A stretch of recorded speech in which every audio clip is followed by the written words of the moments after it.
Shalom, senang sekali bisa menyapa Anda kembali di ibadah online GB Putra. Ibadah ini akan disertai dengan perjamuan kudus, karena itu pastikan Anda sudah menyiapkan roti dan anggur. Setiap rekaman bisa disaksikan setiap saat melalui channel YouTube GB Putra Official. Kami juga mengundang setiap jemaat untuk boleh mengikuti doa malam setiap Selasa dan Jumat pukul 20.00 melalui akun Instagram @sukinotaryadi. Mari sebelum kita memulai ibadah, kita persiapkan hati kita bersatu dalam doa. Kami berterima kasih ya Tuhan atas setiap anugerah-Mu yang telah Kau nyatakan dalam hidup kami. Kami juga berterima kasih kalau saat ini kami bisa kembali beribadah kepadamu meskipun secara online. Tetapi kami percaya bahwa Engkau ada di setiap rumah kami masing-masing untuk melawat dan menjamah setiap hati kami. Kami juga mengizinkan Engkau bekerja sebebas-bebasnya atas hidup kami, sehingga melalui ibadah ini kami mendapatkan kekuatan, penghiburan, dan pengharapan, sekaligus didikan dan teguran yang datang daripada Engkau saja. Kami juga memohonkan pertolongan-Mu atas setiap jaringan internet dan perangkat yang kami pakai untuk mengikuti ibadah ini supaya bisa bekerja dengan baik, sehingga kami bisa mengikuti ibadah ini dari awal sampai selesai. Terpujilah nama-Mu ya Tuhan, hanya di dalam nama-Mu kami berdoa. Amin. Selamat beribadah, Tuhan Yesus memberkati. Haleluya, shalom jemaat GB Putra yang dikasihi Tuhan Yesus. Tak terasa kita masuk di awal bulan. Minggu pertama ini kita percaya di bulan Februari ini, di tahun yang baru 2021, percayalah berkat Tuhan tak pernah tinggalkan kita, amin. Berkat Tuhan selalu menyertai orang-orang benar. Yang percaya katakan amin. Sebab itulah kita mau menyembah Tuhan, kita mau tinggikan Dia, kita mau masyurkan Dia, Raja di atas segala Raja, Tuhan di atas segala Tuhan, amin. Mari bangkit berdiri sama-sama saudara, karena ini di awal bulan, kita akan masyurkan Tuhan, dan kita juga akan menikmati tubuh dan darah Yesus lewat perjamuan kudus, amin. Mari kita bangkit berdiri sama-sama, kita akan bersorak, masyurkan nama Tuhan, sebab Dia layak terima segala pujian kita, katakan amin. Haleluya.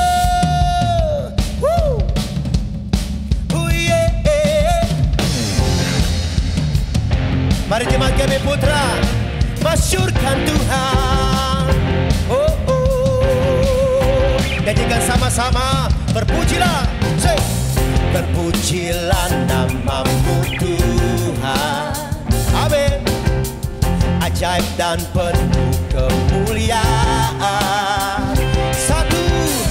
Satu hati kami nyatakan kebesaran-Mu. Kebesaran-Mu kekal selamanya. Terpujilah Tuhan, oh, terpujilah nama-Mu Tuhan. Ajaib dan penuh pengagungan, ajaib dan penuh keagungan.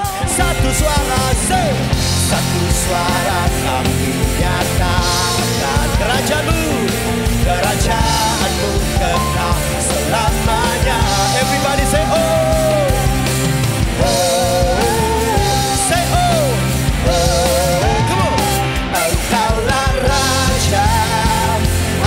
Dunia yang menghancurkan kutub dan membebaskan jiwa, kami bersorak. Semua tepuk tangan. Engkau Tuhan percaya dan memerintah untuk selamanya. Sorakan, terpujilah, say. Terpujilah nama-Mu Tuhan. Kuat dan penuh pengagungan, kuat dan penuh keagungan. Satu suara kami nyatakan kerajaan-Mu Tuhan. Here we go. Selamanya. Angkat suara-Mu, katakan oh, oh, sorakan oh, oh. Here we go. Engkaulah dunia yang menghancurkan kutub dan membebaskan jiwa, kami bersorak. Semua bertepuk tangan. Hey, Engkau Tuhan percaya. Mari jemaat GB Putra, angkat tanganmu, katakan Engkaulah Raja atas dunia yang menghancurkan kutub dan membebaskan jiwa. Say, Engkaulah Raja atas dunia yang menghancurkan kutub dan membebaskan jiwa, kami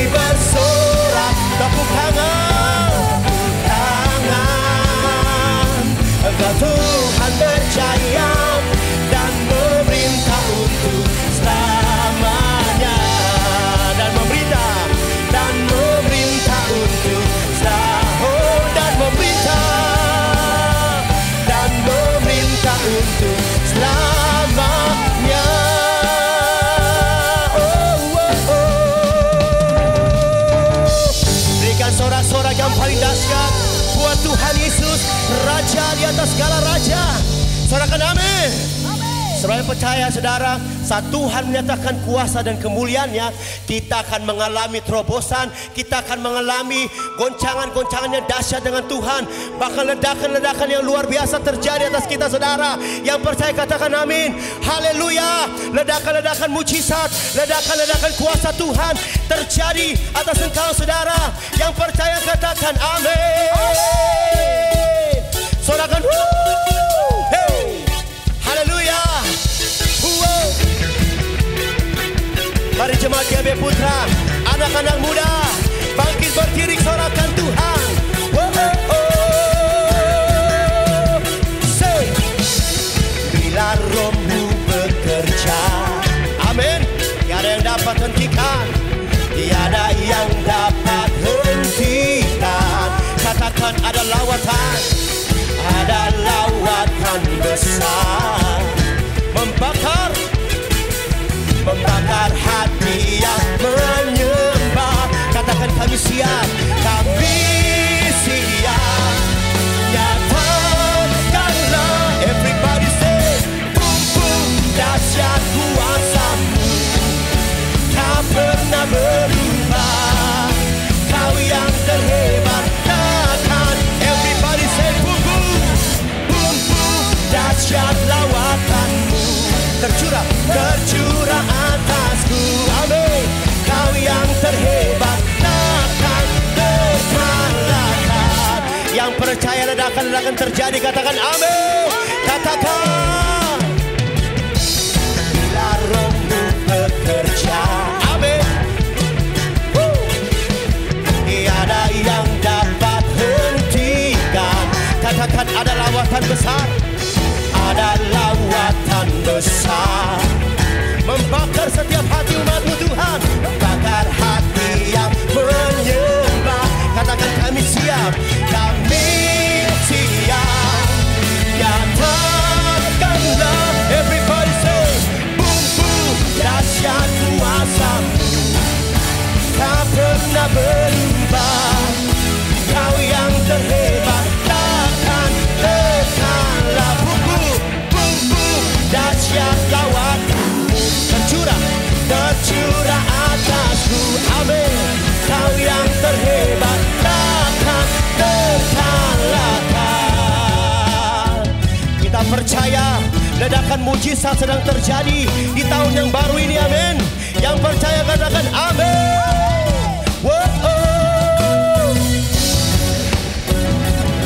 Yang percaya ledakan mujizat terjadi, mari angkat kedua tanganmu saudara. Katakan kami siap, kami siap. Nyatakanlah, kami siap. Nyatakanlah, everybody. Boom boom, dahsyat kuasa-Mu tak berubah. Amin. Kau yang terhebat, takkan terkasorakan. Boom boom, dahsyat lawatan-Mu tercurah atasku. Kau yang terhebat, takkan terkalahkan. Boom boom, hey, say boom boom, boom boom. Oh, one more time, say. Dahsyat kuasa-Mu tak pernah berubah. Kau yang terhebat, takkan terkalahkan. Boom boom, dahsyat lawatan-Mu tercurah atasku. Kau yang terhebat, takkan terkalahkan. Yang percaya ledakan mujizat terjadi, katakan amin. Katakan haleluya. Terima kasih Tuhan. Kami percaya mujizat besar sedang terjadi. Yang percaya katakan amin. Tepuk tangan buat Tuhan yang dahsyat saudara. Haleluya. Silakan duduk dalam hadirat Tuhan. Bapak Ibu dikasih Tuhan Yesus, kita bersyukur amin. Tuhan tak pernah tinggalkan kita, amin. Untuk itulah Bapak Ibu dikasih Tuhan Yesus, Kita mau menabur, kita mau beri dengan penuh sukacita. Biar nama Tuhan saja dipermuliakan, ditinggikan, dan diagungkan. Mari kita satu dalam doa sebelum Bapak Ibu menabur. Nanti layar TV, layar handphone Bapak Ibu ada QR code, beri dengan penuh sukacita. Nama Tuhan dipermuliakan. Kita satu dalam doa. Terima kasih Tuhan, kami percaya masuk di bulan yang baru ini Tuhan, di tahun yang baru 2021. Kami akan mengalami bukan saja mujizat yang besar, tapi ledakan-ledakan kuasa Tuhan. Ledakan-ledakan perkara-perkara yang dahsyat Tuhan nyatakan atas umat Tuhan. Lewat bisnis-bisnis yang baru boleh bangkit Tuhan. Pekerjaan-pekerjaan baru boleh bangkit dalam nama Yesus. Di dalam nama Yesus berkati umat Tuhan. Kami percaya Tuhan, di masa-masa pandemi ini Tuhan akan nyatakan kuasa Tuhan bagi umat Tuhan. Diberkatilah umat-Mu. Berkat Abraham, Ishak dan Israel mengalir atas umat Tuhan. Kami siap memberi, kami siap menabur di dalam nama Tuhan Yesus Kristus yang siap memberi. Sama-sama katakan amin. Tepuk tangan buat Tuhan. Dan saya persilahkan kita duduk kembali dalam hadirat Tuhan. Haleluya. Terima kasih Tuhan. Oh,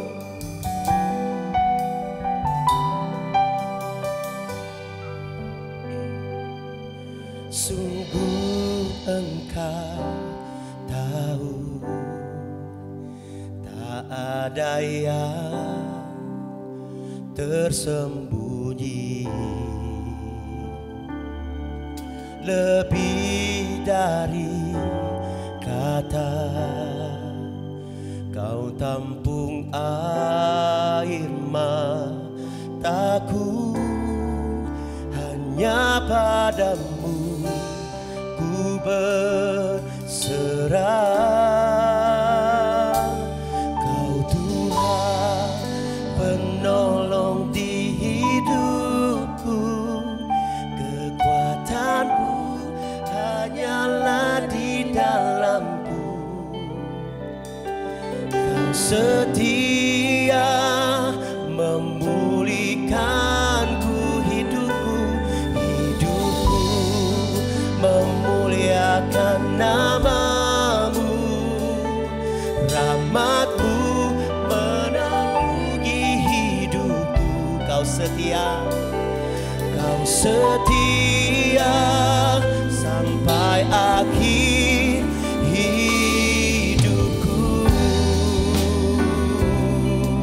Oh, Engkau setia Tuhan. Mari nyanyikan pujian ini. Katakan sungguh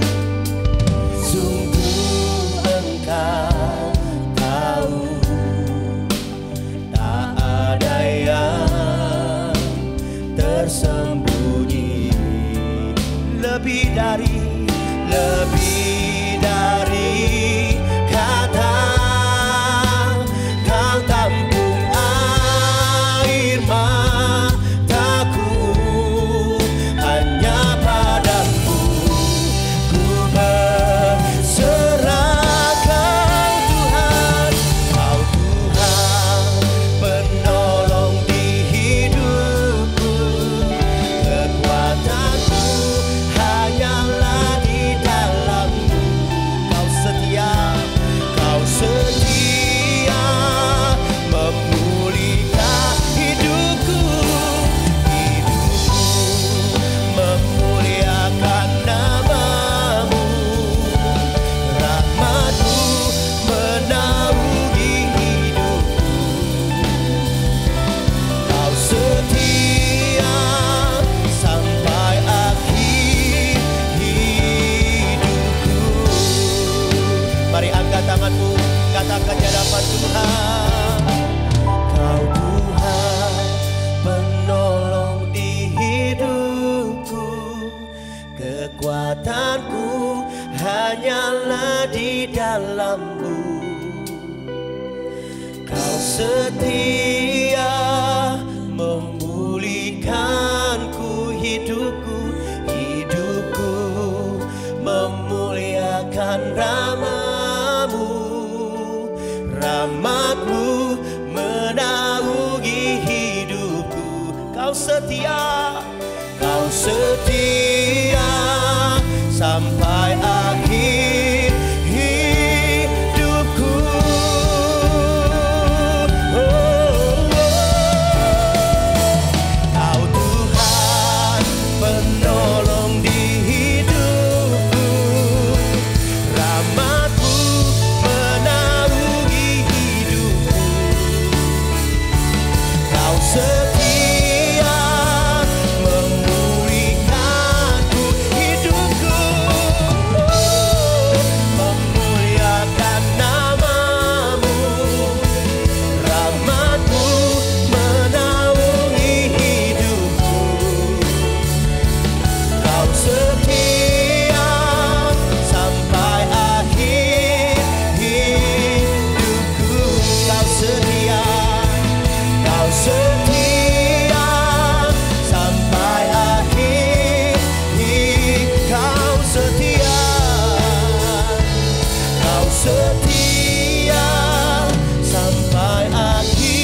sembah Dia, oh sembah Dia.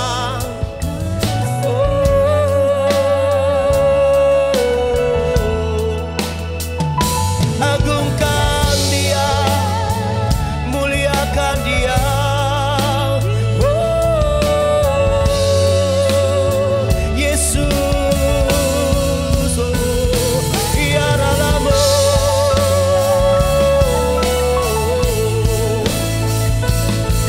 Kami mau setia menyembahmu Yesus, oh Ralama ya Shenamo. Engkau setia Yesus,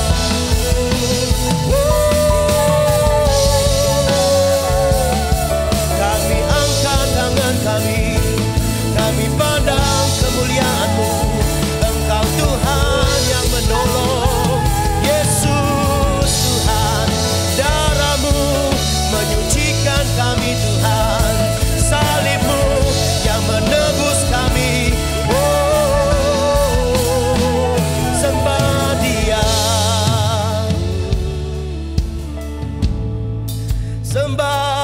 sembah Dia, sembah Dia umat-Nya, pandang Dia umat tebusan, pandang kemuliaan Tuhan di mezbahnya.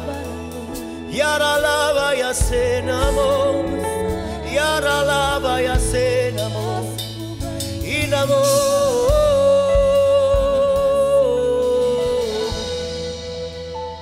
Sungguh besar pengorbanan-Mu Tuhan, di kayu salib Kau tebus kami. Darah-Mu menyucikan, darah-Mu menyembuhkan kami Tuhan.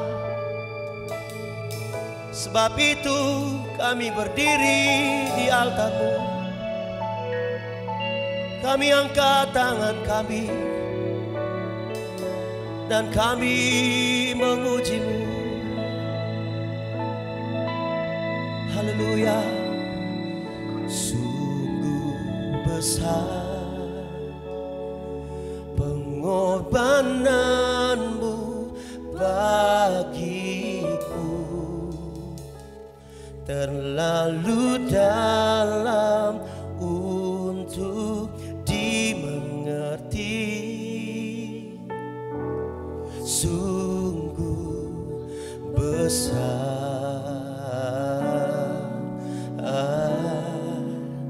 sungguh indah yang Kau pikirkan tentangku, tak terselami bagiku.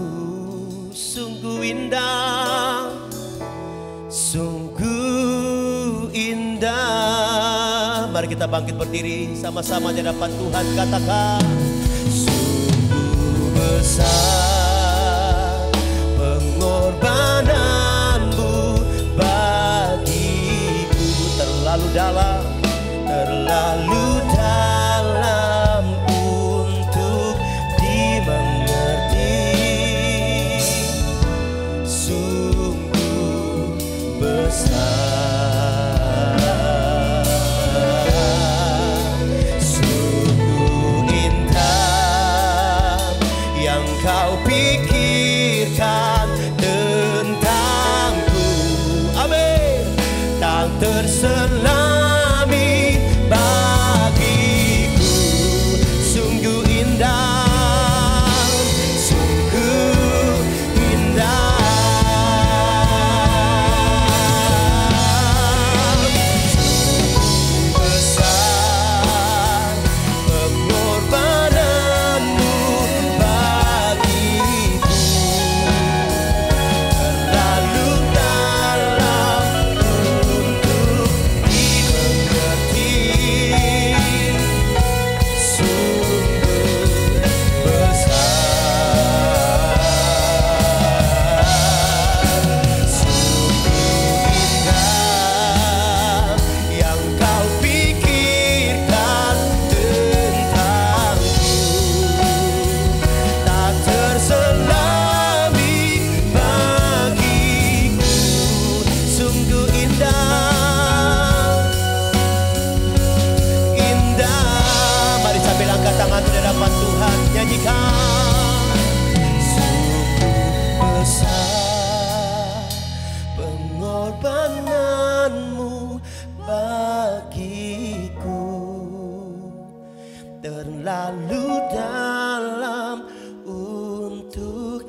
engkau pikirkan tentangku, tak terselami bagiku. Sungguh indah, sungguh indah,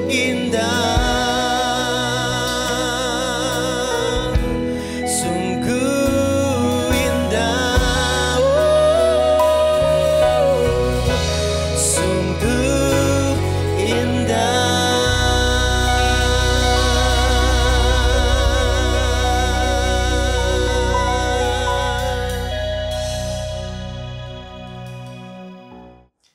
Saudara sekalian semuanya, shalom dan selamat beribadah. Ibadah online kita di bulan Februari ini. Saya ajak kita persiapkan diri kita untuk terima firman Tuhan, dan tolong jangan lupa sesudah khotbah sebentar kita akan adakan perjamuan kudus. Jadi mari kita siapkan roti dan anggur untuk sebentar, langsung kita akan lanjutkan firman Tuhan dengan perjamuan ya. Mari kita sama-sama berdoa. Terima kasih Bapa Surgawi untuk firman-Mu. Karena firman-Mu itu pelita bagi kaki kami dan terang bagi jalan kami. Dan di tengah-tengah dunia yang semakin hari semakin bertambah gelap, kami sadar kami semakin perlu terang yang daripada firman-Mu. Itu sebabnya kami hari ini membuka hati kami lebar-lebar untuk firman Tuhan ditaburkan. Kiranya Engkau berikan kepada setiap kami tanah hati yang subur. Dan bagi hamba-Mu ya Tuhan, diberikan kiranya kemampuan dan kekuatan dan pengurapan untuk menyampaikan firman Tuhan yang sumbernya, asalnya adalah dari pewahyuan Roh-Mu yang kudus. Kami siap terima firman Tuhan, tidak hanya mendengar, tapi melakukan apa yang kami dengar. Dalam nama di atas segala nama, satu-satunya nama yang menyelamatkan, Yesus Kristus, Anak Allah yang hidup, Juru Selamat dunia, Raja kami yang kekal.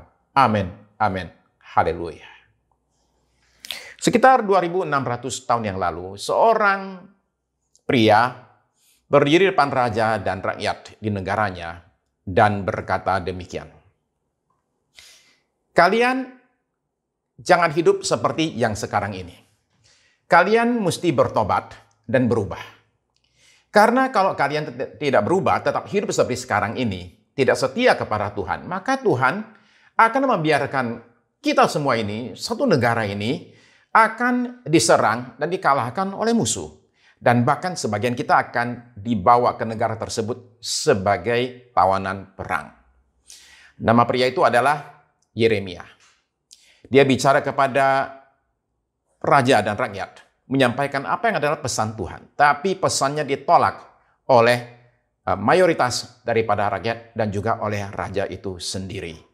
Saudara terkasih, akhirnya apa yang disampaikan itu kemudian terjadi. Pada tahun 597 sebelum Masehi, Raja Babilonia Nebukadnezar kemudian datang ke Israel dan kemudian menyerang Yerusalem. Dan akhirnya kerajaan tersebut belakangan runtuh, kota Yerusalem kemudian diserbu dan banyak sekali penghancuran terjadi di sana termasuk bait suci.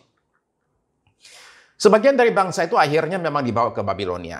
Di antara mereka ada beberapa anak muda, yaitu Daniel dan teman-temannya. Mari kita baca apa yang terjadi kepada mereka. Anak-anak muda umur belasan tahun ini ya. Catatan Alkitab di Daniel pasal 1. Kita akan baca dulu ayat 1 sampai 9. Daniel pasal 1 ayat 1 sampai 9. Pada tahun yang ketiga pemerintahan Yoyakim, Raja Yehuda, datanglah Nebukadnezar, Raja Babel ke Yerusalem, lalu mengepung kota itu.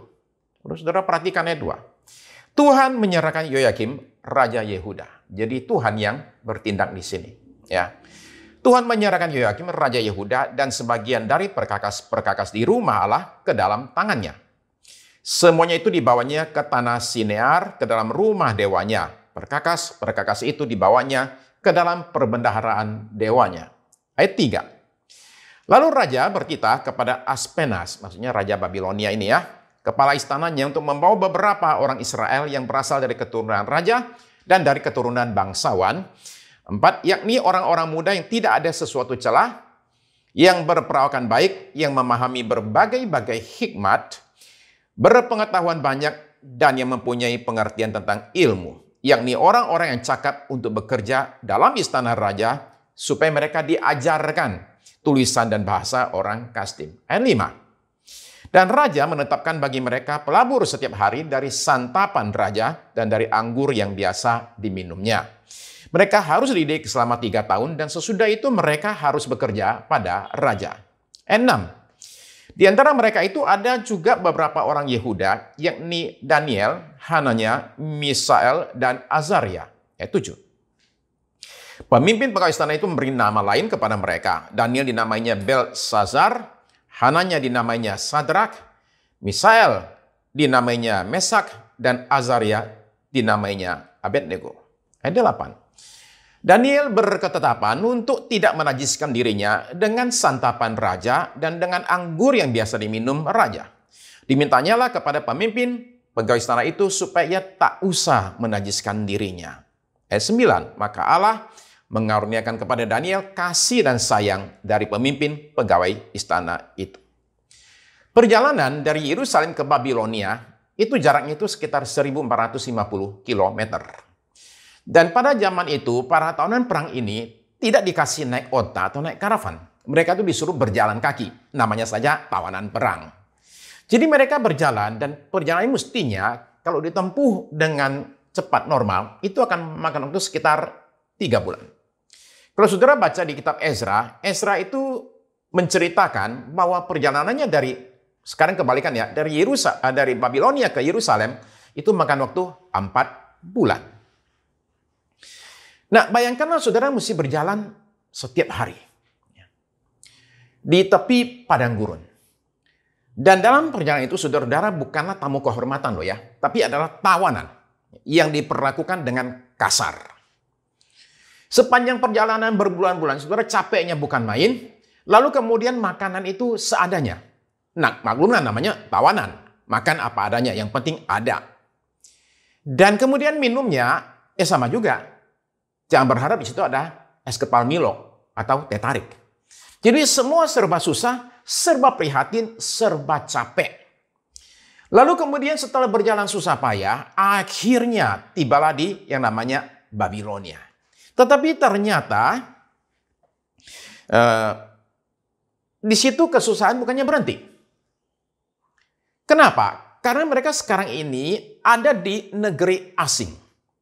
Saudara-saudara sekalian, yang namanya negeri asing tetaplah negeri asing.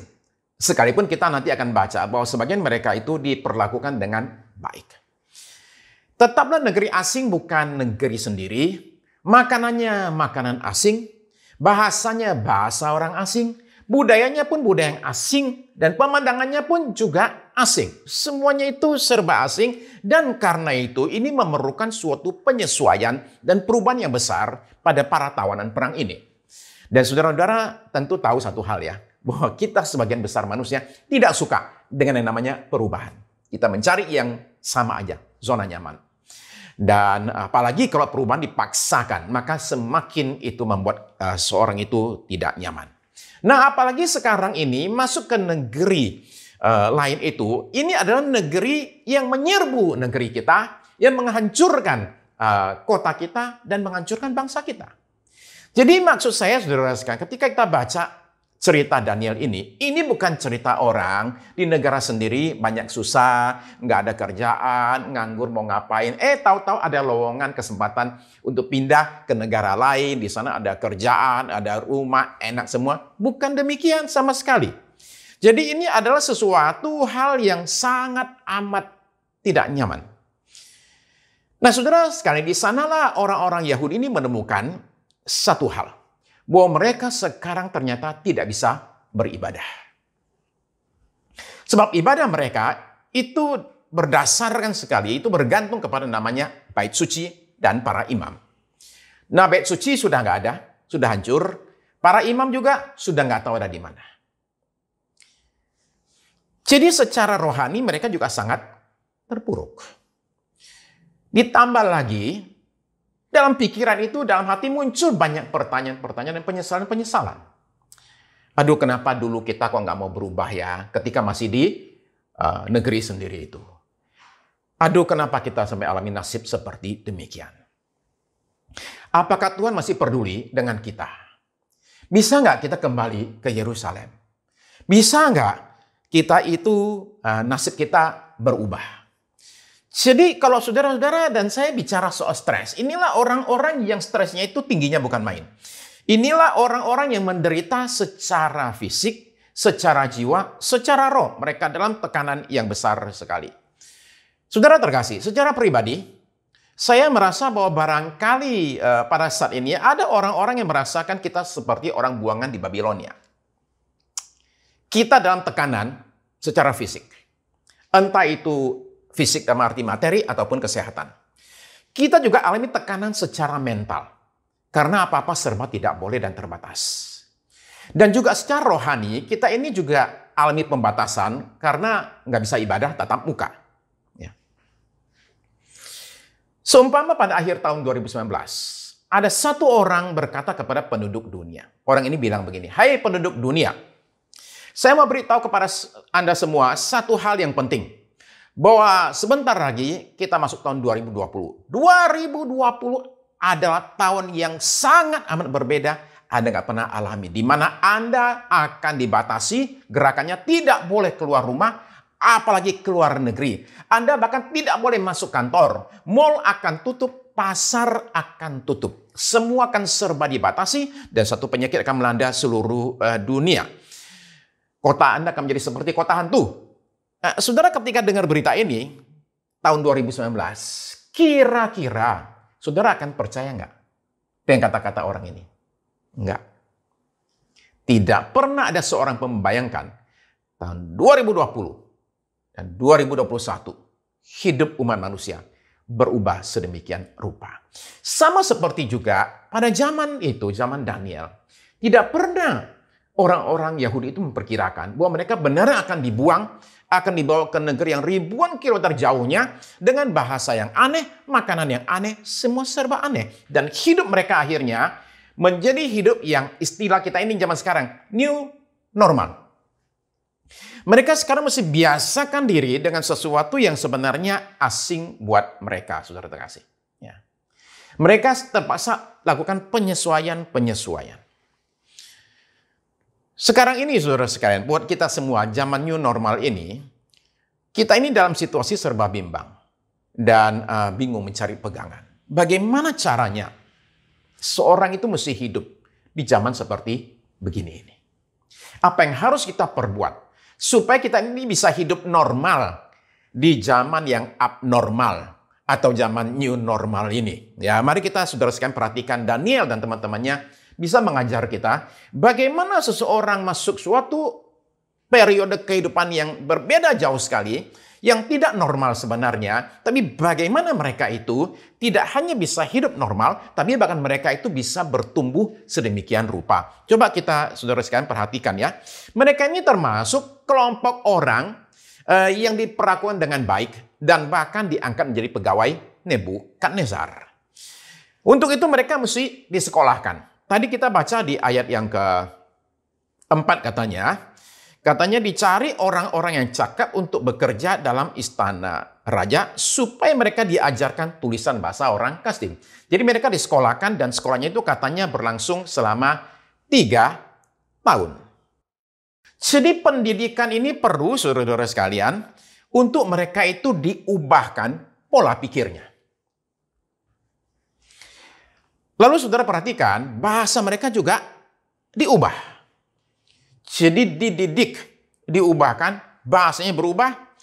Bahkan saudara perhatikan juga, bahkan namanya pun juga diubah. Nah ini mungkin sesuatu yang kelihatannya biasa, tetapi ini adalah upaya mengubah identitas.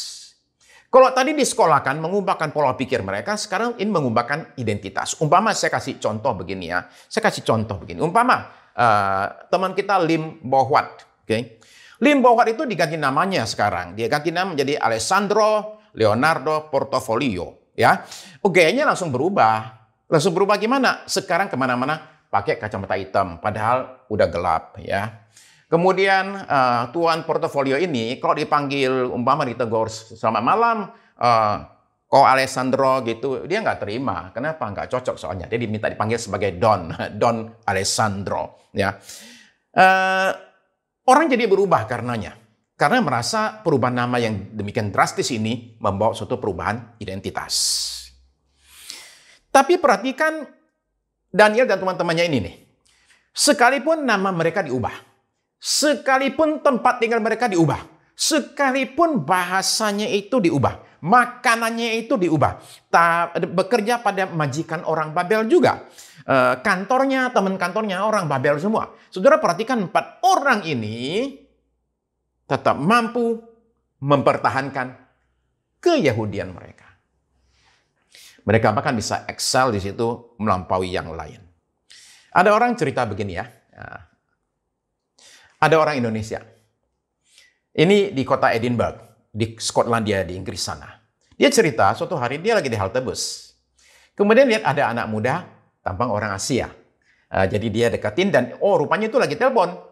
Dan ngomong bahasa Indonesia lagi. Bilang begini, aku sekarang mesti naik di halte sekarang nih, aku mesti naik bis nomor berapa? Rupanya dia nelpon temannya minta dikasih petunjuk jalan. Nah orang ini karena merasa tahu situasi di Edinburgh, jadi dia datangin, dia tanya, dia tegur pakai bahasa Indonesia lah. Maklum kenapa? Itu orang Indonesia soalnya. Ya.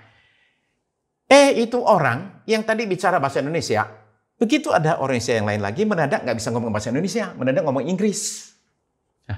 Ketika ditanya akhirnya ya, ternyata baru 3 bulan di Edinburgh. Saudara-saudara sekalian, baru juga 3 bulan di sana. Udah langsung bisa lupa bahasa Indonesianya. Ya.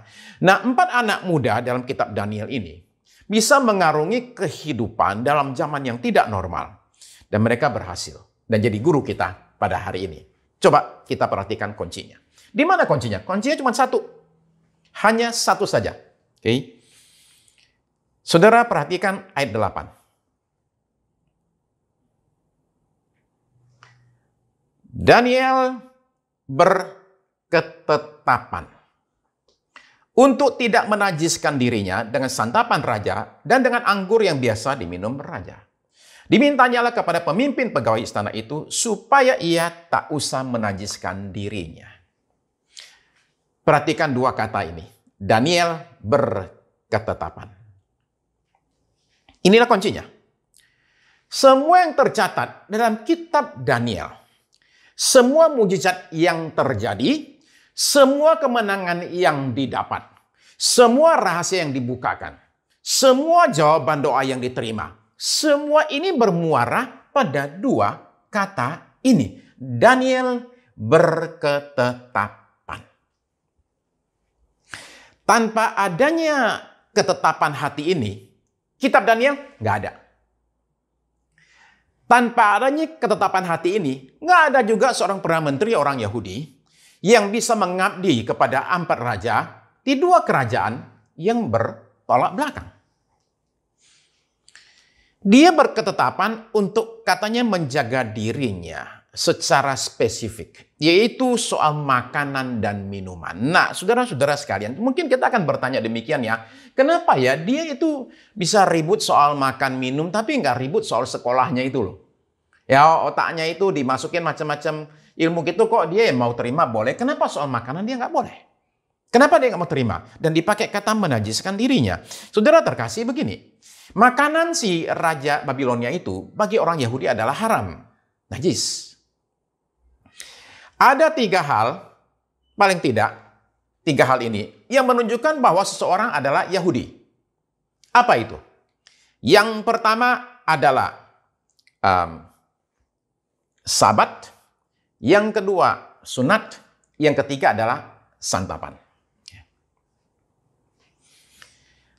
Yang namanya Yahudi itu menjaga hari Sabat. Mereka jaga benar itu, hari Sabat, nggak boleh ngapa-ngapain. Yang namanya Yahudi itu harus sunat, nggak sunat nggak Yahudi. Yang namanya Yahudi itu menjaga makanan supaya kosher. Nah, saudara saya, kosher itu bukan sekedar halal yang biasa. Kosher itu tidak hanya makanan tertentu itu diperbolehkan, yang lain nggak boleh.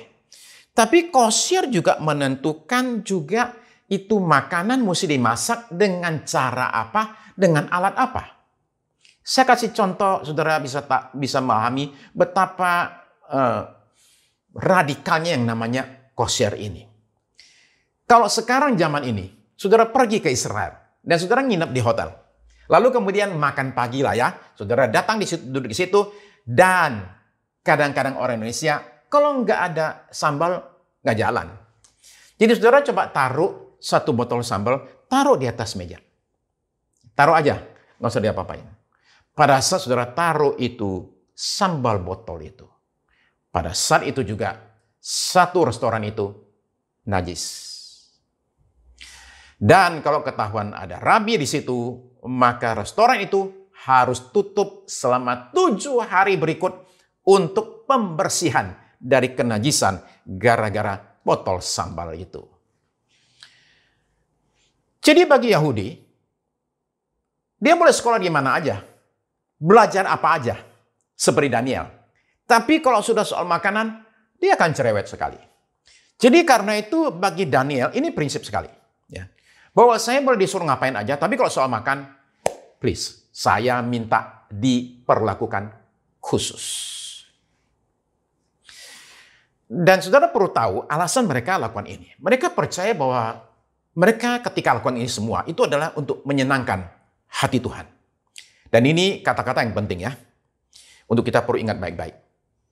Bahwa semua yang mereka lakukan itu, mereka yakini itu menyenangkan hati Tuhan. Jadi itu sebab mereka bisa berani menetapkan hati, berketetapan untuk tidak menajiskan diri mereka. Saudara perhatikan bahwa dari ketetapan hati berkat itu akhirnya mengalir. Ayat yang ke-9 contoh, kita mulai dengan sedikit saja di situ. Maka Allah mengaruniakan kepada Daniel kasih dan sayang dari pemimpin pegawai istana itu. Mungkin kita suka pikir begini ya. Kalau orang pakai cara gitu ya, pakai cara-cara gitu, nggak mau nurut kayak gitu tuh, biasanya itu orang pasti deh akan dibenci. Ini enggak loh. Justru terima kasih dan sayang. Ternyata kasih dan sayang mereka terima tidak hanya dari manusia. Ayat yang ke-17. Kepada keempat anak muda itu, Allah memberikan pengetahuan dan kepandaian tentang berbagai-bagai tulisan dan hikmat. Sedang Daniel juga mempunyai pengertian tentang berbagai-bagai penglihatan dan mimpi. Saudara-saudara terkasih, orang yang berketetapan hati, punya tekad ketetapan, boleh ditaruh di mana saja, di zaman normal kek, zaman new normal kek, zaman abnormal kek, dan orang tersebut akan sukses.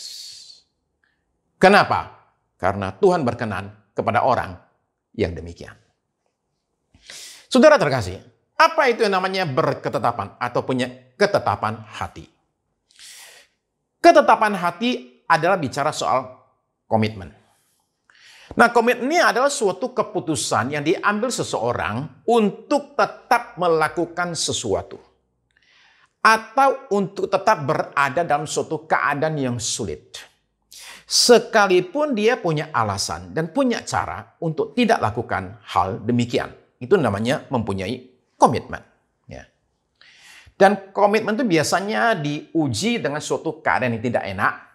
Lalu ada jalan kurang enak. Nah sekarang pilih yang mana nih? Jalan kurang enak aja tinggal ini semua. Atau sekarang tetap ada di situ. Tapi mengalami tekanan. Tapi punya komitmen. Saudara terkasih, ketetapan hati juga bicara tentang keteguhan. Dan juga tentang ketekunan. Di situ ada unsur kesusahan dan tekanan yang terjadi, tapi orang ini tetap di situ. Dia tetap bertahan, tetap melakukan apa yang perlu dia lakukan. Nah, saudara perhatikan kata-kata dari Yakobus pasal 1 ayat 6 sampai 8. Yakobus pasal 1 ayat 6 sampai 8. Hendaklah ia memintanya dalam iman dan sama sekali jangan bimbang.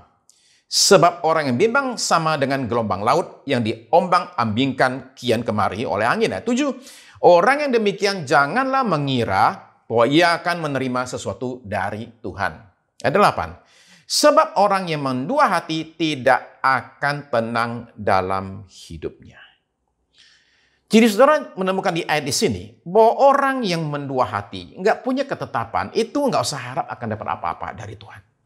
Tapi orang yang dengan punya ketetapan hati, punya iman yang teguh, itu akan dapat berkat Tuhan. Terima anugerah dari Tuhan dan juga dapat yang namanya ketenangan hidup.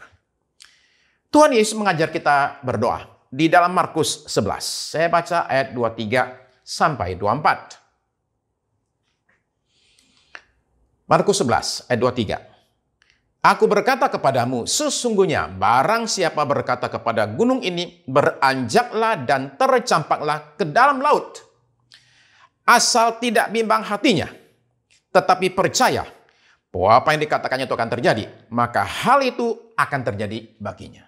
Ayat 24. Karena itu aku berkata kepadamu, apa saja yang kamu minta dan doakan, percayalah bahwa kamu telah menerimanya, maka hal itu akan diberikan kepadamu. Saudara terkasih, asal tidak bimbang hatinya.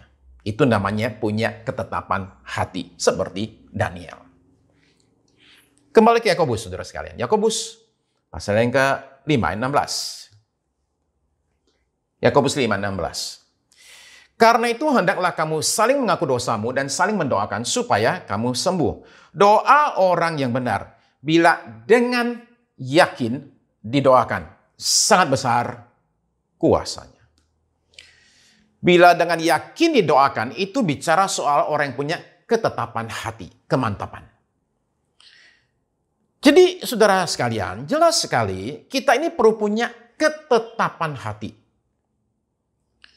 Karena inilah kunci jawaban doa. Dan inilah kunci keberhasilan. Ada orang mengamati hidup ini dan bertanya begini.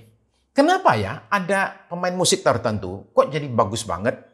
Kenapa ada olahraga tertentu kok jadi juara dunia? Apa yang bikin seorang itu menjadi seorang pemusik yang hebat atau seorang olahragawan yang berhasil? Nah lalu saudara sekalian, ini dicatat oleh satu orang kolumnis di koran New York Times bernama David Brooks. Saudara perhatikan, dia kutip di bukunya satu penelitian. Okay? Tahun 97. Ini orang namanya Gary McPherson. Gary McPherson itu meneliti 157 anak kecil. Yang dipilih secara acak ya. Dan mereka ini baru mau mulai belajar main musik. Belum bisa ya, baru mau mulai. Beberapa anak-anak ini kemudian menjadi pemusik yang berhasil sekali, level nasional. Sebagian lagi nggak ketahuan dari mana, berhenti main. Jadi si Gary McPherson ini mencari tahu apa sih kunci yang membedakan orang sehingga dia bisa berhasil, sedangkan yang lain itu gugur di tengah jalan. Ternyata kuncinya bukan IQ. IQ tinggi, jadi bukan itu ternyata. Kuncinya juga bukan kepada kepekaan kupingnya atau kepekaan musik. Oh dia kupingnya peka makanya berhasil. Ternyata bukan itu. Ternyata yang menentukan bukanlah kemampuan matematikanya. Oh dia jago matematika, otak encer. Bukan. Ternyata yang menentukan bukan finansial. Oh orang tuanya kaya makanya berhasil. Bukan itu. Penanda terbaik bahwa seorang anak akan berhasil atau tidak itu ditentukan oleh satu pertanyaan yang McPherson tanyakan kepada setiap anak ketika mereka belum juga milih alat musik nih.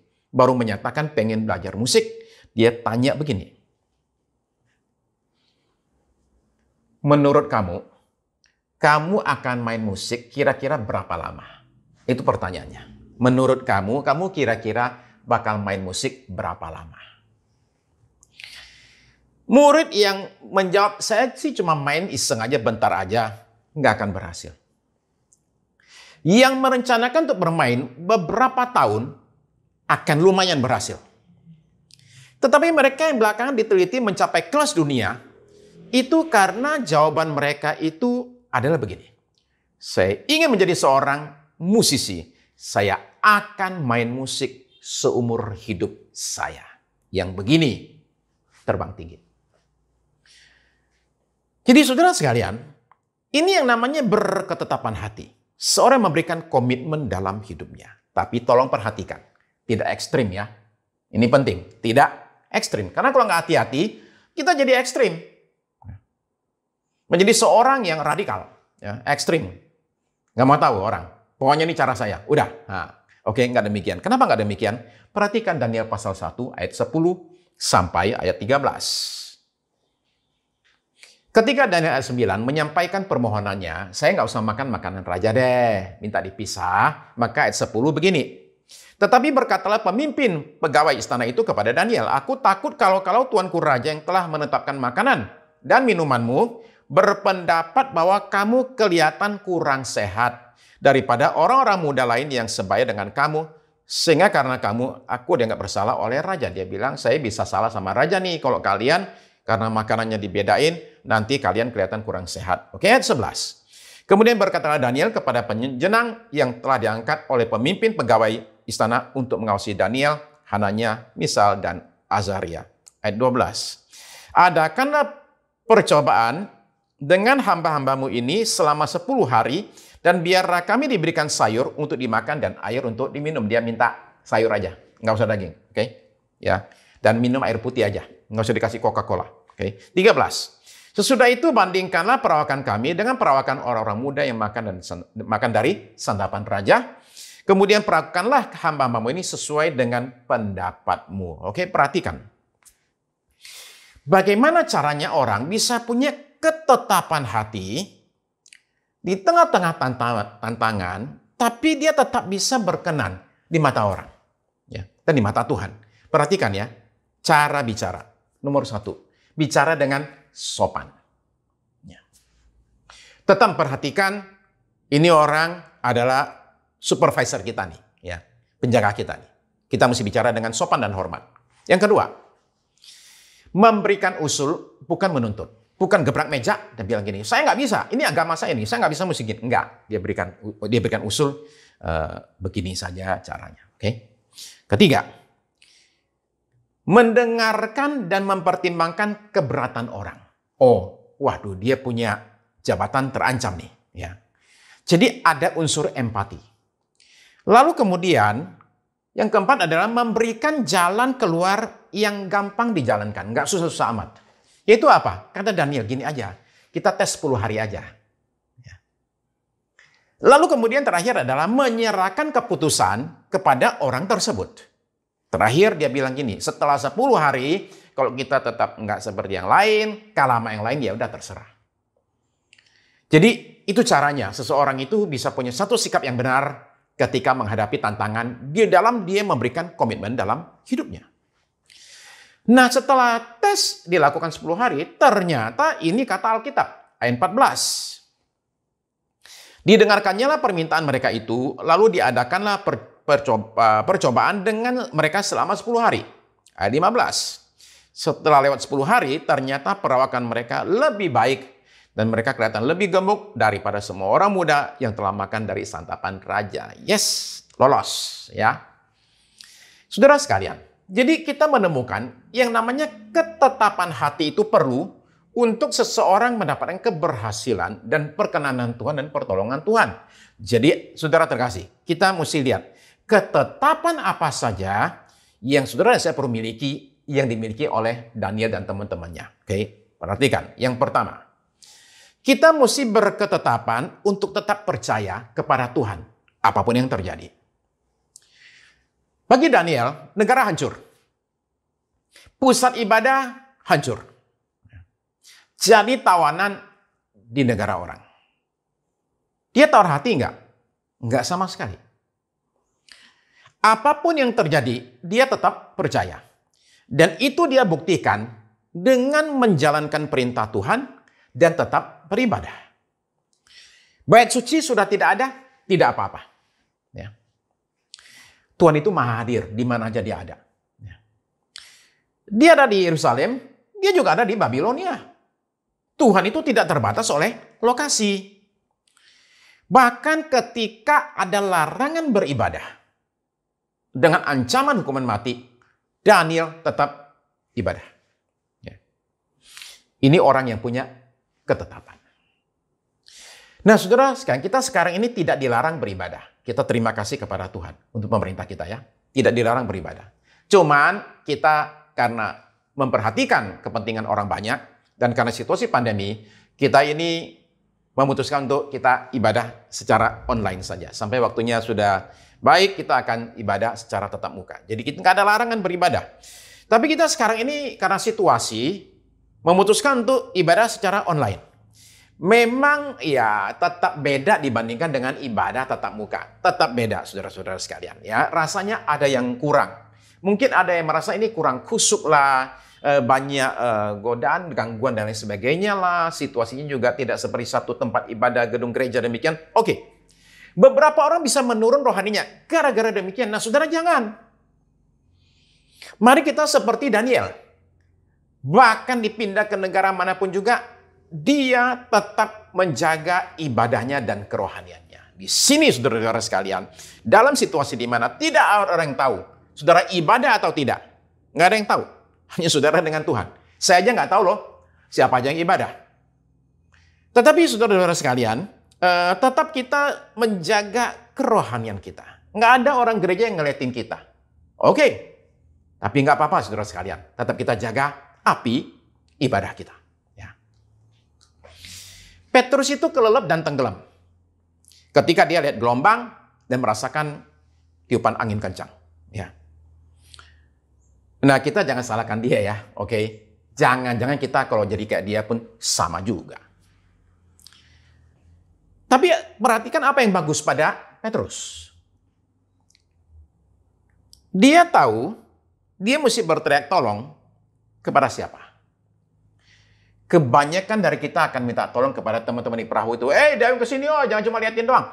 Enggak. Dia putuskan untuk minta tolong kepada satu-satunya yang bisa diandalkan. Yaitu Yesus. Dia tetap percaya sekalipun dalam keadaan kelelep.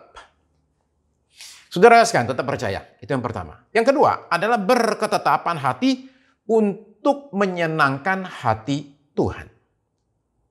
Tadi saya bilang bagi Daniel, apa yang dia kerjakan ini dengan menolak makanan raja ini adalah semuanya untuk menyenangkan hati Tuhan. Sekalipun itu tidak menyenangkan hati raja. Raja boleh marah. Raja boleh mengancam. Tapi kalau itu menyenangkan hati Tuhan, Daniel akan terus lakukan. Nah, saudara bisa perhatikan ya, ini bukan memberontak, bukan melawan loh ya. Karena dia juga rela terima hukuman. Oke, kalau memang raja nggak cocok, raja marah, dihukum, ya saya terima hukuman. Dia nggak kemana-mana. Jadi itu yang membuat ini jadi luar biasa. Saudara terkasih, mari kita juga punya tekad demikian, menyenangkan hati Tuhan. Kita mesti ingat bahwa kita suatu hari akan tiba di sorga, akan bersama-sama dengan Tuhan sampai selama-lamanya.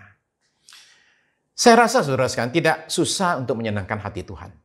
Kenapa? Karena dia Tuhan yang sangat amat baik sekali. Dia sudah berikan banyak sekali buat kita. Dia berikan kepada kita satu hidup ini. Dan ini hidup yang luar biasa, sekalipun ada tantangan saudara sekalian. Saya yakin kita semua tetap lebih pilih hidup daripada mati. Okay? Saudara terkasih, Tuhan itu tidak hanya berikan kepada kita hidup. Tapi dia juga menolong kita. Dia juga menyelamatkan kita, menebus kita. Dia datang dari sorga, menjadi sama dengan manusia, dan kemudian mati di kayu salib. Kemudian dia mati, dia dikuburkan dan bangkit kembali pada hari yang ketiga. Saudara terkasih, dia menyediakan sorga buat kita. Bukankah tidak susah untuk kita mengasihi Tuhan yang demikian kan? Bukankah tidak susah sebenarnya untuk kita menyenangkan hati Tuhan? Untuk kita mengatakan begini, oh ini Tuhan gak suka, ya saya hindari. Ini adalah teman-teman yang Tuhan gak suka, oh saya jangan ke sana. Ini adalah tempat yang Tuhan pasti gak mau saya ke situ, oh saya hindari tempat tersebut. Iya kan? Sebaliknya kita tahu ada hal tertentu menyenangkan hati Tuhan. Maka kita lakukan hal demikian. Saudara sekalian, gak susah kan? Gak susah sama sekali. Nah, saudara kan menyadari ada banyak alasan bagi Daniel dan teman-temannya untuk hidup seenaknya saja. Toh Tuhan sudah meninggalkan kita. Toh negara kita sudah hancur. Bait suci sudah hancur. Toh kita sekarang nggak punya imam lagi nih. Nggak ada pendeta lagi nih. Mau kebaktian gimana? Toh semua orang juga begitu kok. Nggak ibadah kok. Toh nggak ada yang tahu kan? Kan kita lagi di negara asing. Kalau negara sendiri, oke lah. Negara asing kita bebas. Bisa jadi pikiran-pikiran begini muncul dan mengatakan, ya udah, kamu bebas aja, maunya kamu. Saudara terkasih, ada banyak alasan untuk seseorang bisa melenceng. Tetapi berbahagialah mereka yang bertahan, sekalipun dirugikan. Itu yang kedua, saudara sekalian.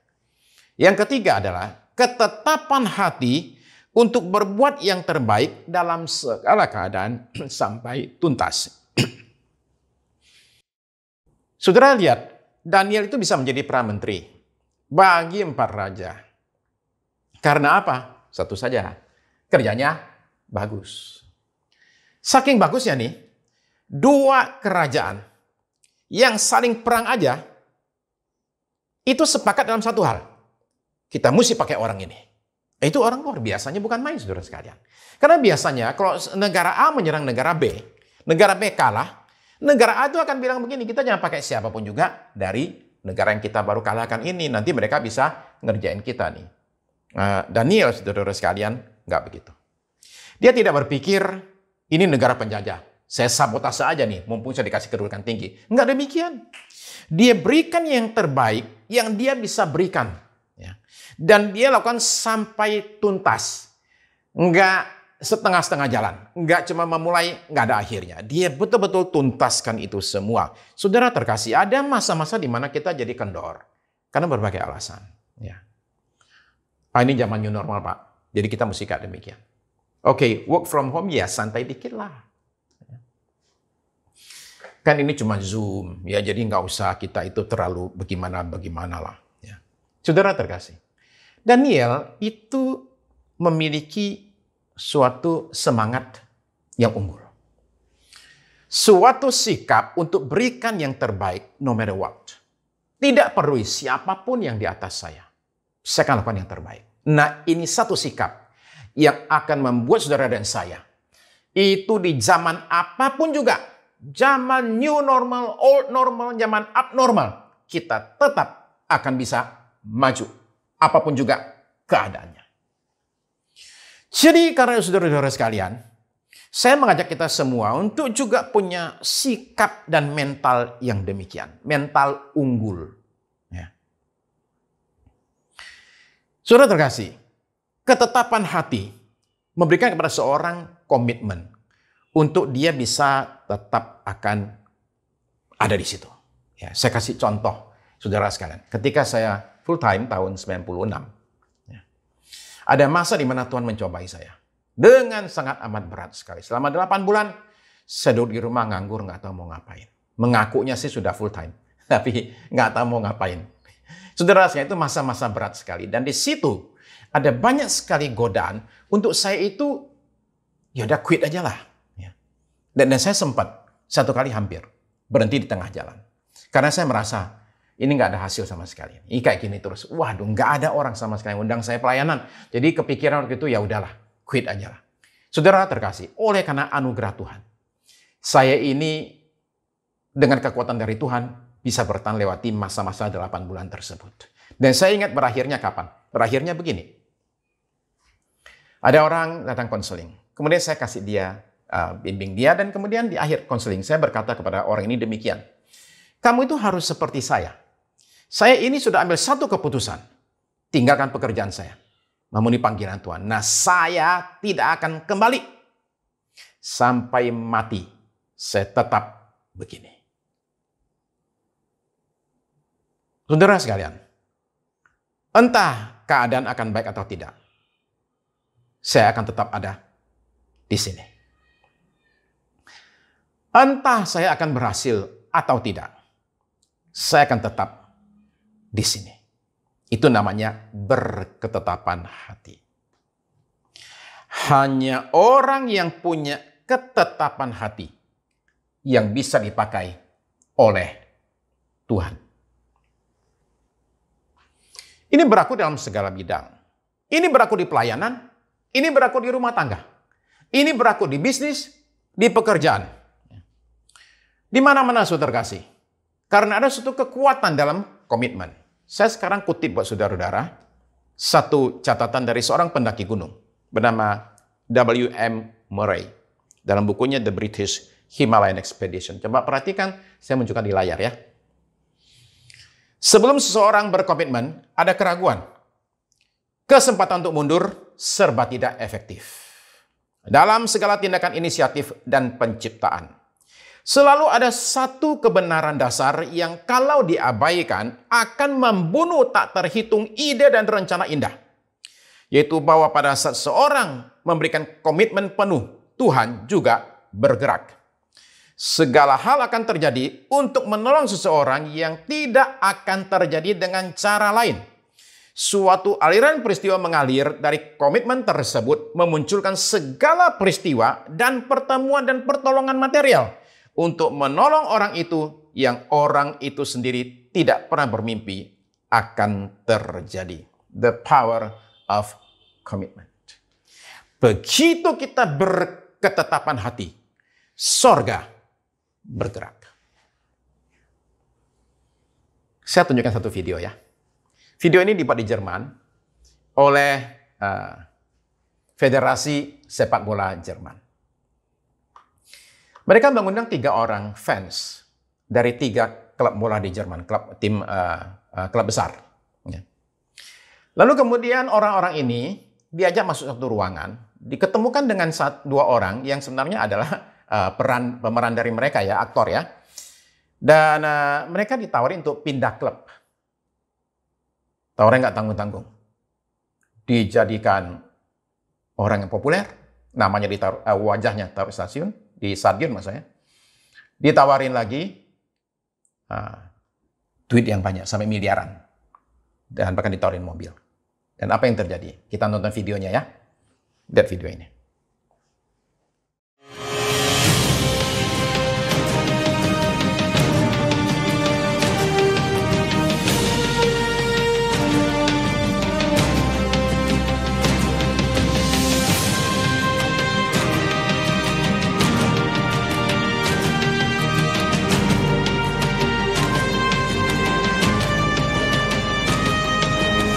Kamera lassen wir jetzt mal draußen, würde ich sagen. Grüße Sie, Markus Fritsche.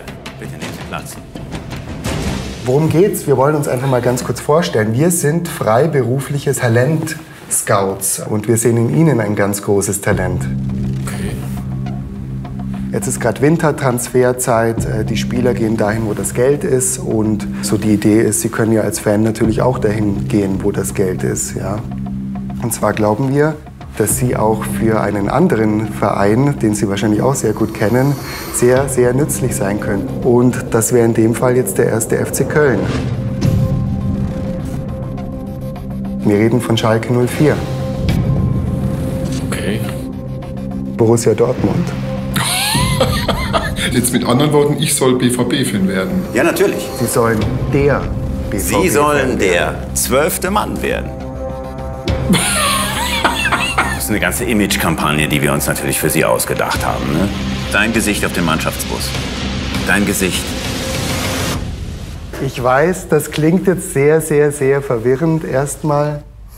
Ja, also ganz ohne Geld geht's nicht. Wir reden hier über viel Geld. Darf ich mal die Jacke ausziehen? Ist ein bisschen heiß. Ja. Wir könnten noch so ein Kostüm nachbauen, nochmal für den BVB. Bayern-Fan. Einmal Bayern, immer Bayern. Dieses Auto, da geben wir Ihnen einen Schlüssel, gehört sofort Ihnen. Das geht nicht. Das sind 60.000. Manche Sachen kann man kaufen, aber manche Sachen noch nicht. 150. Im Prinzip ist mir das egal. Ich würde meine ganze Identität verkaufen. Und das möchte ich nicht. Letztes Angebot. 200.000. Nee, es ist keine Frage des Geldes. Es ist eine Frage des Herzens. Du wirst als Bayern-Fan geboren. Ich bin als Gladbach-Fan geboren und werde es auch immer bleiben. Dann würde ich ja meine eigene Realität Ich verkaufen. sehe, wo Ihr Herz schlägt, ich sehe Das es. ist Okay, Dann ist es so. dann war's das. Das respektieren wir natürlich.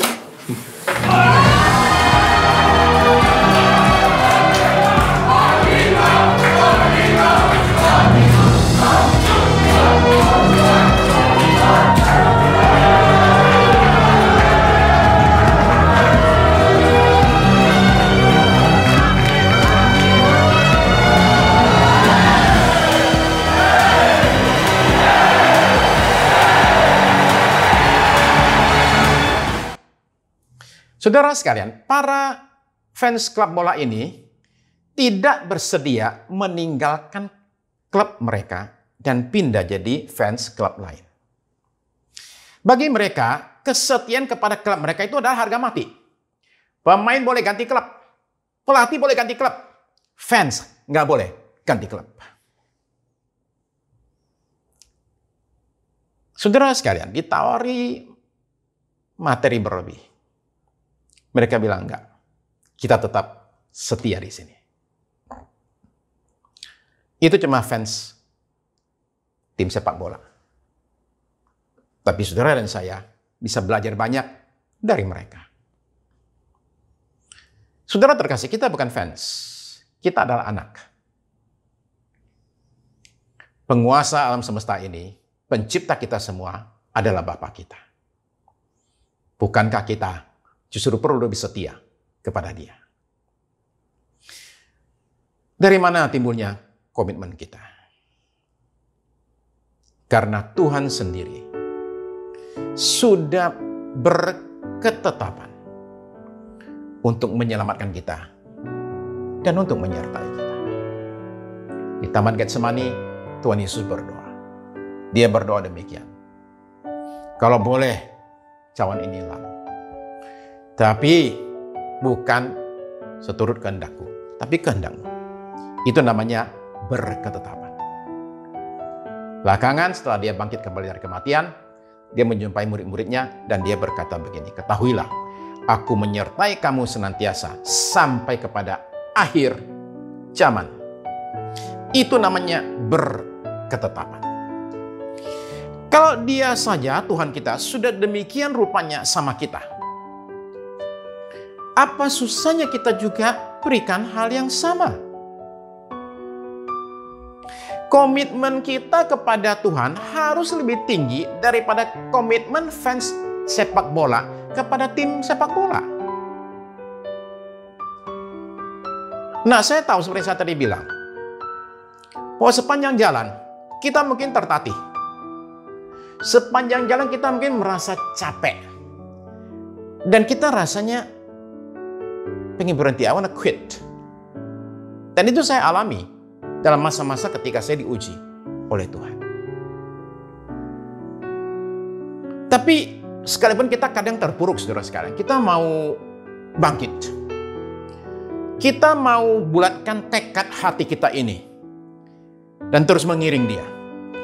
Kita ingin berkata kepada Tuhan, apapun yang terjadi, ya Tuhan, aku akan tetap setia. Aku akan tetap menyembah Tuhan dan akan tetap percaya kepada Tuhan. Apapun yang terjadi, Tuhan, aku bertekad, aku akan menyenangkan hati Tuhan. Sekalipun untuk itu, aku ini mesti menderita, aku ini mesti susah, aku mesti dalam tekanan, aku akan tetap menyenangkan hati Tuhan. Kita bisa bilang sama Tuhan, aku akan bertekad Tuhan, berikan yang terbaik yang bisa aku berikan dalam hidup ini. Saudara terkasih, kalau saudara punya tekad seperti itu, perhatikanlah. Di segala zaman, pada zaman normal, new normal, zaman abnormal, bahkan sampai kepada kesudahan zaman, kita akan lihat pertolongan Tuhan menyertai kita semua. Mari kita berdoa. Maukah saudara pada saat ini ikut saya bersama datang kepada Tuhan, untuk kita minta Tuhan beri kita kekuatan, untuk kita bisa punya ketetapan hati seperti Daniel dan teman-temannya. Dan kita akan terima berkat daripada Tuhan. Kalau saudara mau, saya bilang saudara untuk sama-sama kita bangkit berdiri. Dan kita akan datang kepada Tuhan dan minta Tuhan untuk menyatakan kekuatannya dan berkatnya buat kita. Ya, kalau saudara sungguh-sungguh mau, saudara kasih, bolehkah saya ajak kita semua taruh tangan kita di dada dan kita minta Tuhan untuk menyatakan kuasanya atas hidup kita. Terima kasih Tuhan Yesus. Tuhan perhatikan tangan-tangan ini ditaruh di dada. Inilah tanda bahwa kami ini sadar kami perlu Tuhan. Maka ya Tuhan Yesus, kiranya dari sorga Engkau melihat setiap hati, melihat setiap tangan, dan hamba berdoa Engkau boleh menyatakan kuasa-Mu turun ke atas setiap hati, turun ke atas setiap jiwa ini Tuhan, yang pada hari ini bertekad untuk sungguh-sungguh ikut Tuhan, percaya kepada Tuhan, menyenangkan hati Tuhan, dan bertekad lakukan yang terbaik dalam segala hal dalam hidup kami. Tuhan, hamba berdoa bagi mereka yang dulu pernah punya komitmen dan kemudian mengalami kegagalan. Hamba berdoa Tuhan, sekali kami pernah gagal, tapi Engkau Tuhan, tolong kami, mengampuni kami, dan berikan kami kekuatan untuk bangkit lagi dan lakukan ini lagi. Hamba berdoa untuk mereka yang sekarang ini merasa lemah sekali, dari sorga Engkau nyatakan kekuatan-Mu Tuhan. Untuk kami ya Tuhan, menjadi orang-orang yang bertahan sampai kepada kesudahannya, sampai kepada akhir zaman. Terima kasih Tuhan Yesus, ulurkan tangan-Mu saat ini Tuhan. Nyatakan kuasa-Mu Tuhan atas kami semua di dalam nama Yesus. Terima kasih Tuhan Yesus buat kuasa-Mu Tuhan. Terima kasih buat kekuatan-Mu. Terima kasih dalam nama Yesus. Saudara terkasih, saja kita semua sekarang ini, untuk kita semua boleh sama-sama kita ini bangkit, siapkan perjamuan kudus untuk kita terima perjamuannya. Saja kita semua siapkan peralatannya, lalu kita akan datang ke hadapan Tuhan.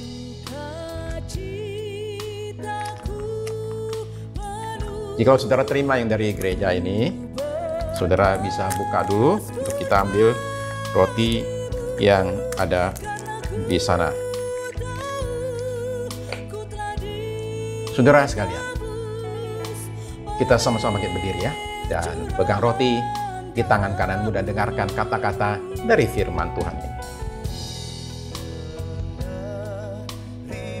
Sebab apa yang telah kuteruskan kepadamu telah kuterima dari Tuhan, yaitu bahwa Tuhan Yesus pada malam waktu ia diserahkan mengambil roti, dan sesudah itu ia mengucap syukur atasnya.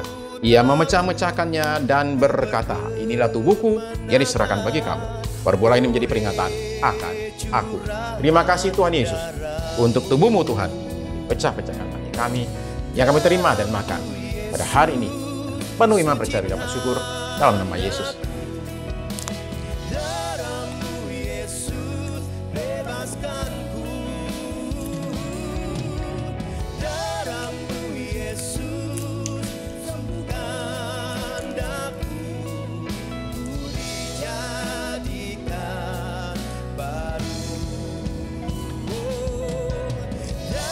Angkatlah cawan di tangan saudara dan dengarkan kata-katanya.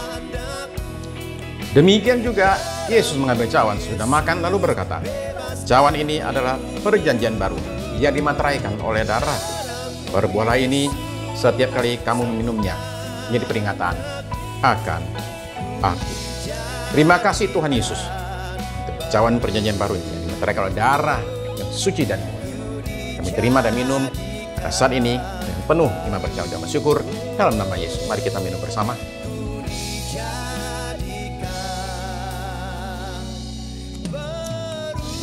Demikianlah Tuhan Yesus, hamba berterima kasih buat janji-janji yang Tuhan nyatakan melalui perjamuan kudus. Turunkan itu semua atas kami semua, ya Tuhan. Dan sekarang hamba memohonkan anugerah khusus bagi kami semua yang beribadah dalam ibadah ini. Kiranya Tuhan Kau menyatakan pertama-tama perlindungan-Mu atas kami sekalian. Kau boleh menyatakan kekuatan-Mu atas kami sekalian. Hamba berdoa bagi mereka yang berpuasa juga Tuhan. Engkau berikan kami kekuatan untuk jalan puasa kami dan menaikkan doa-doa kami di hadapan Tuhan.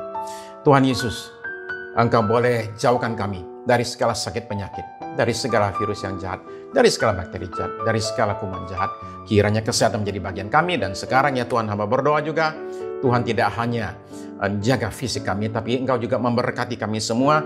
Tak seorang dari kami kekurangan makan dan minum. Tuhan mencukupkan segala kebutuhan kami.